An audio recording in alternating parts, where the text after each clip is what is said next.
This channel does not promote any violent, harmful, or illegal activities. All content provided by this channel is meant for an educational purpose only. শুরুতেই আপনাদেরকে একটা ছবি দেখাবো।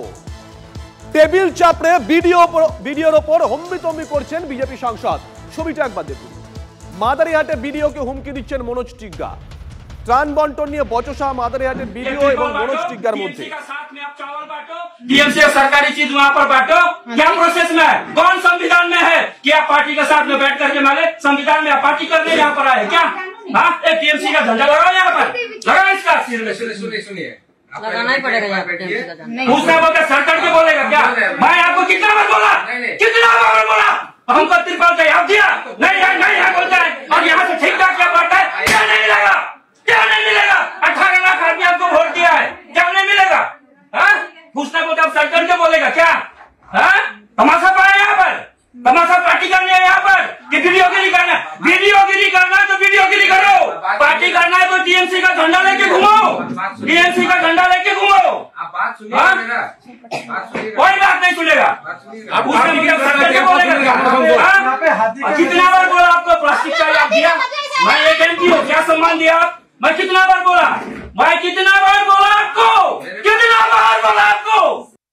আপনাদেরকে যে ছবি দেখাচ্ছি, যিনি বসে আছেন চেয়ারে উনি ভিডিও, আর যিনি দাঁড়িয়ে আছেন আপনাদের পরিচিত, তিনি সাংসদ মনোজ টিগ্গা। মনোজ টিগ্গা অভিযোগ করেছেন যে এই ভিডিও নাকি বিমাতৃ সুলভ আচরণ করছেন। চা শ্রমিকদের জন্য ত্রিপল চেয়েও পাওয়া যায়নি। ভিডিওগিরি ছেড়ে তৃণমূলের ঝান্ডা ধরুন, এভাবেই তোপ দেখেছেন মনোজ টিগ্গা। এই ভিডিও ভাইরাল হওয়ার পর রীতিমতো রাজনৈতিক চর্চা হচ্ছে, কিন্তু মনোজ টিগ্গা এই জিনিসটা কেন করেছেন আমরা সবার আগে তার কাছে জানতে চেয়েছিলাম। তার রিয়াকশন সবার আগে টিভি9 বাংলায়। এই ভিডিও বহুদিন ধরে এবং অনেক ভিডিও পশ্চিমবঙ্গে তারা পক্ষ तमाशा पार्टी करनी है यहाँ पर कि वीडियोगिरी करना?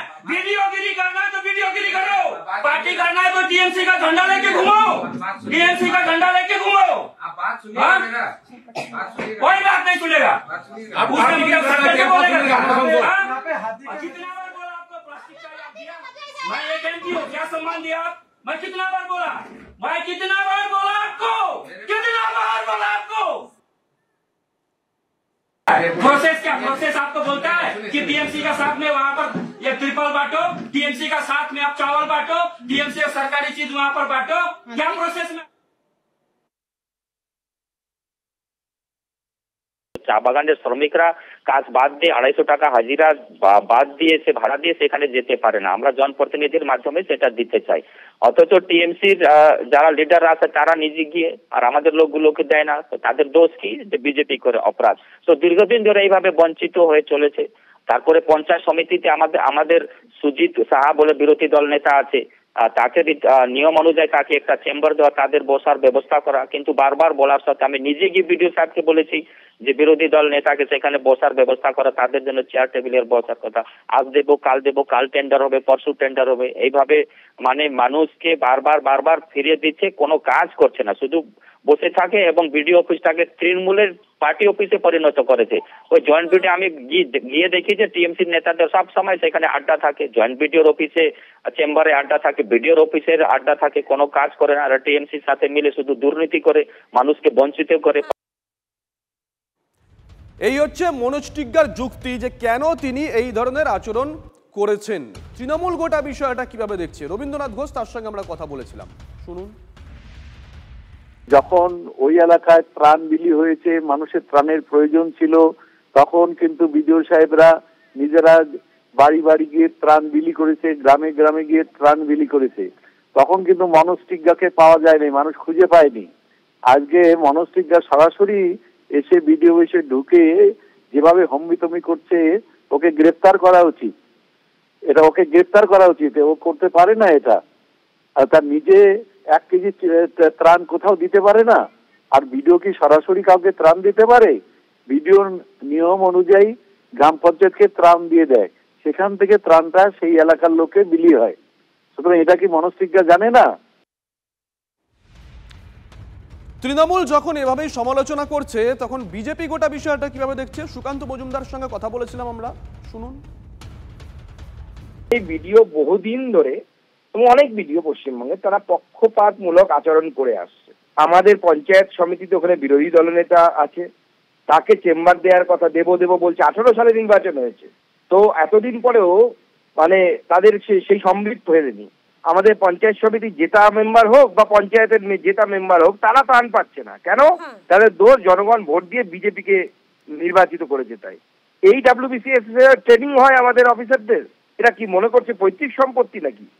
দেখুন, তৃণমূল কংগ্রেসের তরফ থেকে পরিষ্কার করে দেওয়া হয়েছে SIR যখন চলবে তখন তারা ময়দানে থাকবেন। বিজেপির তরফ থেকে শীর্ষ নেতৃত্ব দলের নেতাকর্মীদের বার্তা দিয়েছে তারাও যেন রাস্তায় থাকে। আর ঠিক এই আবহে হুঁশিয়ারি দিয়েছেন কলকাতা পুরসভার দাপুটে কাউন্সিলর সজল ঘোষ। 1 লক্ষ লোক নিয়ে নির্বাচন কমিশন ঘেরার হুঁশিয়ারি দিয়েছেন সজল ঘোষ। ভোটার লিস্টে একজনও অবৈধ ভোটারের নাম থাকলে 1 লক্ষ বাঙালি নির্বাচন কমিশন ঘেরাও করবে। Social media post BJP councillor Sajal ঘোষের।